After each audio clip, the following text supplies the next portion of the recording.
Education 101 by Robert Allen Burton. This essay presents a long-form definition for education. It also discusses and validates the purpose of education. The overview of education is described from my personal perspective. Some details within my description may not be consistent with education viewed from your perspective. Also, this essay includes cynicism and sarcasm within an academic-like essay structure. Therefore, to say that there is the presence of mockery within this essay would not be totally false. However, to suggest it is a work of mockery would be most likely the opinion of someone who has taken some offense to some aspect of the essay. For I do not think that anyone who reads this can honestly say objectively that there is no truth to Education 101 by Robert Allen Burton. Part 1. Education in general. We enter this world with a brain that you can compare to a brand new computer. It comes with its basic system files already in operation at startup. These control the operations of the senses, movements, and organ function. Like a computer, the brain has a capacity to store memory, and the human brain generally has a vast capacity.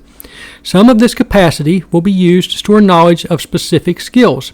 These are comparable to a human's apps. The ability to learn specific skills may vary somewhat due to the genetics of your parents. Your family name can be thought of as the brand name of the computer in your skull, although typically it is the father's name whom the offspring received their brand name, but the mother's genetics are equally important, and she can be thought of as the tech designer and specialist who made it possible for the brand name of the father to continue by teaming up to create an updated model.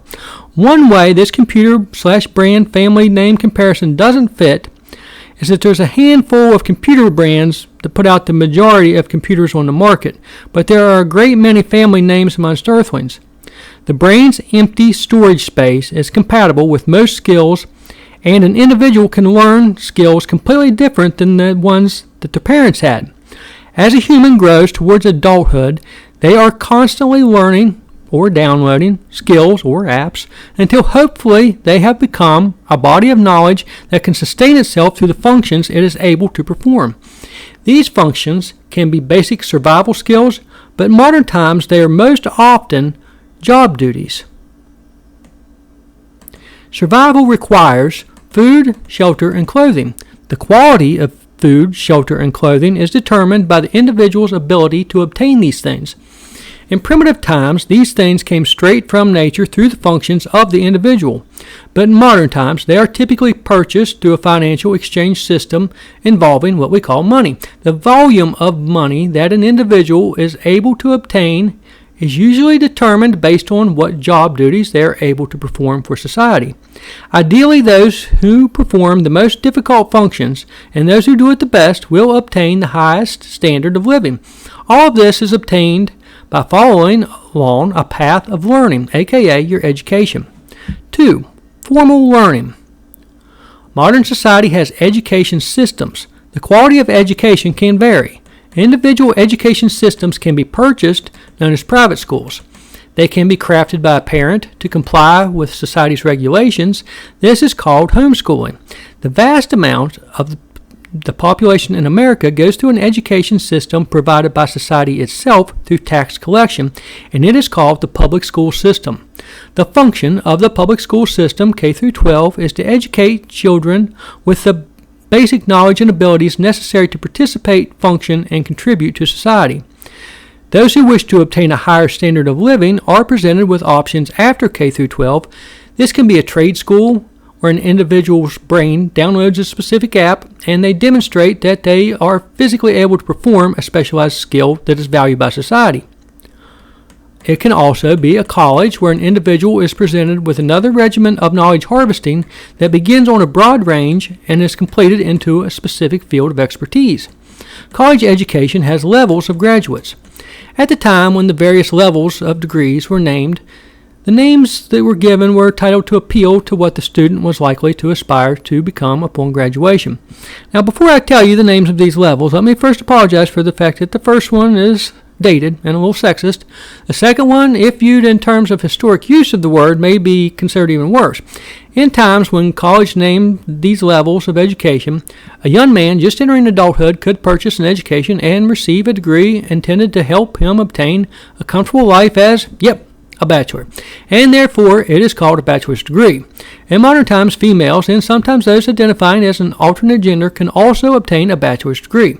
With a bachelor's degree in hand and some years of adulthood experience in life beneath their belt, that person might well have new aspirations. They may very well wish to obtain dominion over lands and people. Therefore, they are presented with an option to continue their education and obtain a degree that may help make that possible. Therefore, this degree is known as a master's degree. So a master they may become. Now, let's give that one the benefit of the doubt, shall we, and assume they mean a master of that knowledge.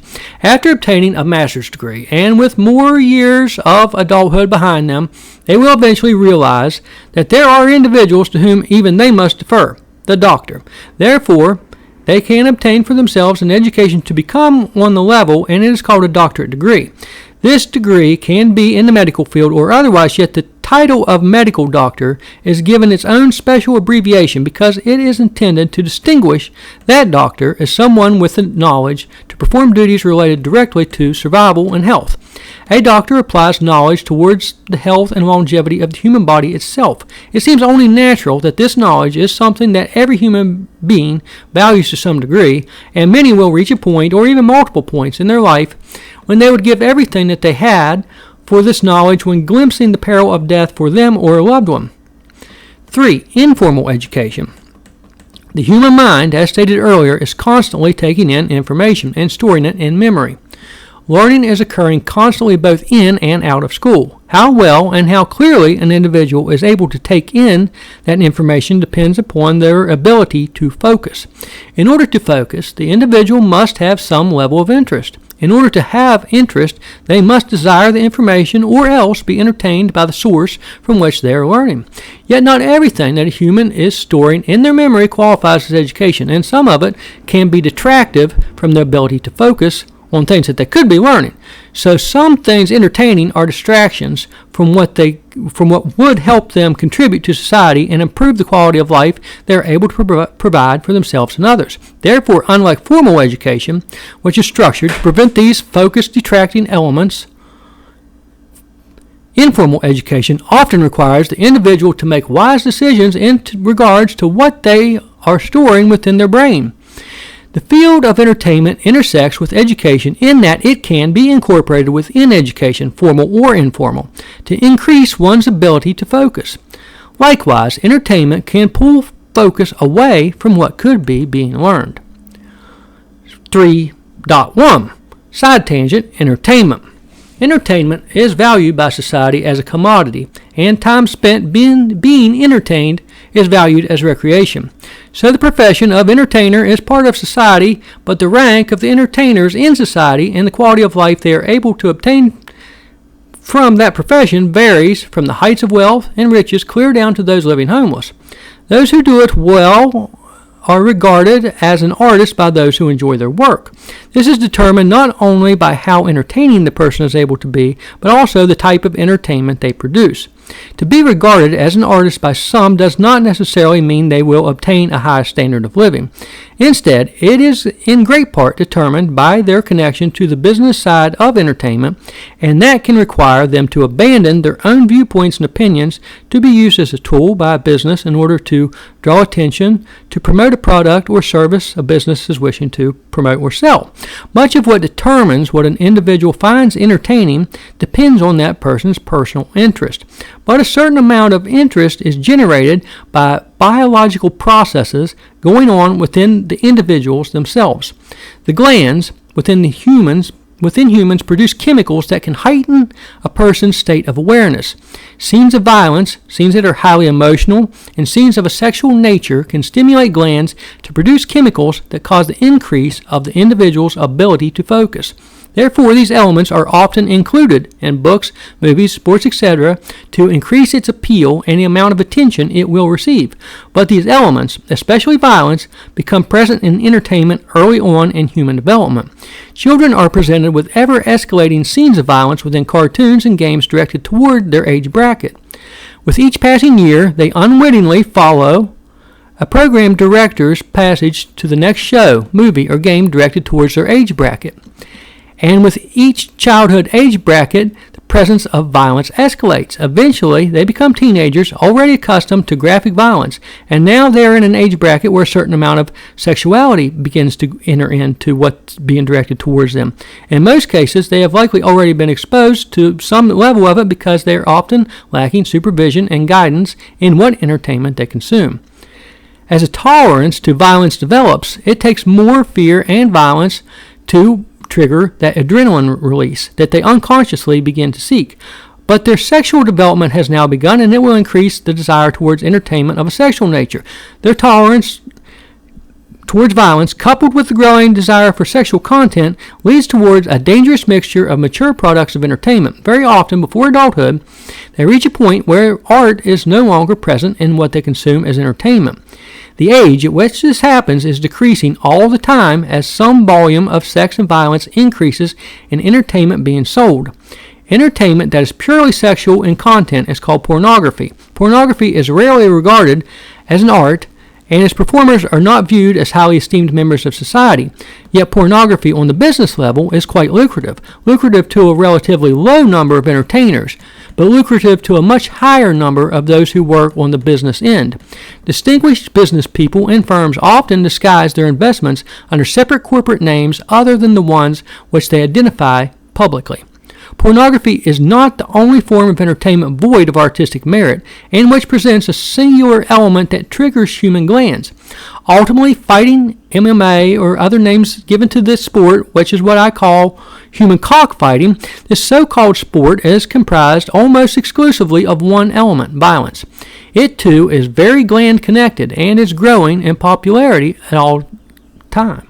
Younger and younger viewers are arriving at it as they follow the program director's path which ultimately arrives here. These human cockfights do not meet with the moral condemnation nor the same level of restriction as pornography. Pornography, viewed privately, is sometimes considered to be evidence of immorality and corruption. Perhaps in some cases it could be, but the pure violence is presented live as public events and sent out onto screens where all ages gather. Ironically, entertainment depicting or imitating the acts through which a human life is created is deemed degradant, even in privacy, while entertainment in violence acts by which a human life can be ended are public spectacles and increasingly mainstream. An explanation of why the fighting is accepted and the sex is condemned can be because the fighting involves a high level of learned skills and can educate people to learn self-defense, while pornography often replaces a real sex life and, according to some studies, even damages the ability to obtain one.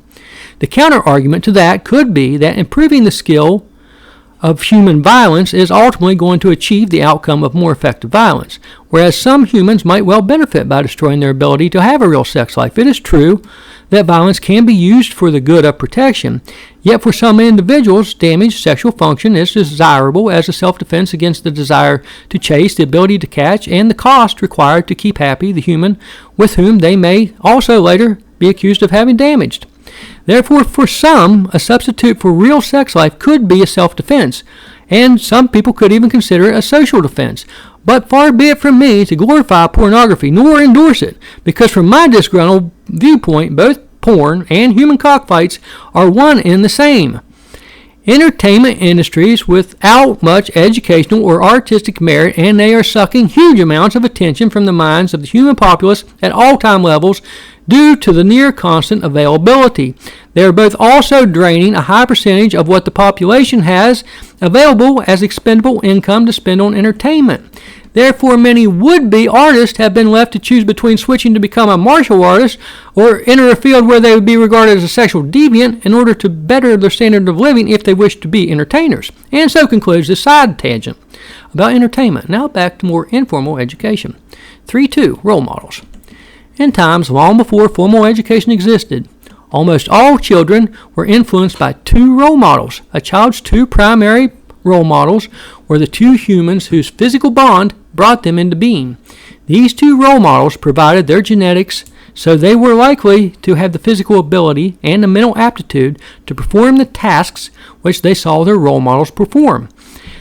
The child witnessed the tasks that were directly applicable to survival within their particular environment. Boys usually saw fathers showing them how to be functioning adult men, and girls usually saw mothers showing them an example of an adult woman. Yet boys and girls were both learning from both mother and father. From these two role models, children learned how to become like their role model of their own gender, and also to know what attributes were most valuable in terms of a mate, and to see how the two could cooperate with each other to produce a household. Certainly in human history, there have always been circumstances where children did not have access to one or even both parents, but in good times, and both in good times and in times of war, periods of separation were sometimes required even in the best of households. Going way back in human history, time spent on the hunt and gather were times where a parent was separated from the small children. But hopefully the child would experience the happy time of return from that parent, often with the elements needed for sustenance and the enhancement of their own life. Naturally, they would pay close attention to the happy stories of the hunt and gather. Children of more recent human history learned from their parents about the science of agriculture. All the way up to even the present, children may listen to a parent returning home with personal interest if they have been taught to understand why these periods of separation caused by work are taking place. They can learn all about what they should seek and what value it has to them. They can also learn what to avoid and dangers that are possible. In former times, and far less frequently in modern times, children ultimately may accompany a parent and learn to perform the actions through which their family survival and providence has been achieved. So much time has passed, and so many tools have been invented. So much development and technology has taken place since those primitive times. All of it was intended to be an improvement upon what had been before, yet have we increased the time available for a mother and father to be role models for their children? Have we improved upon the purity of life spent with a close bond to nature? In most cases, the opposite is in most cases, the opposite is true. The two-income household, the high level of divorce, and even the formal education system are factors restricting the availability of time for children to observe their parents as role models. If only a single parent is in a household, that does not divide the amount of attention that child receives merely in half. The time available to that one parent to focus on that child is also divided because their duties are doubled. Often a single parent works two jobs, thus leaving the child with nearly no time to spend observing either of their parents as a role model. Instead, their role models are misplaced and replaced. They spend time at school where they will hopefully observe good role models, but a teacher's attention is divided by the number of students. The teachers lack the personal bond of love for a child that parents ideally possess. So the teacher, even the most excellent, is handicapped against providing what a good parent provides. When present at school, not only are they absent from the role models most directly connected with their personal genetics and environment, they're absent from the two people most likely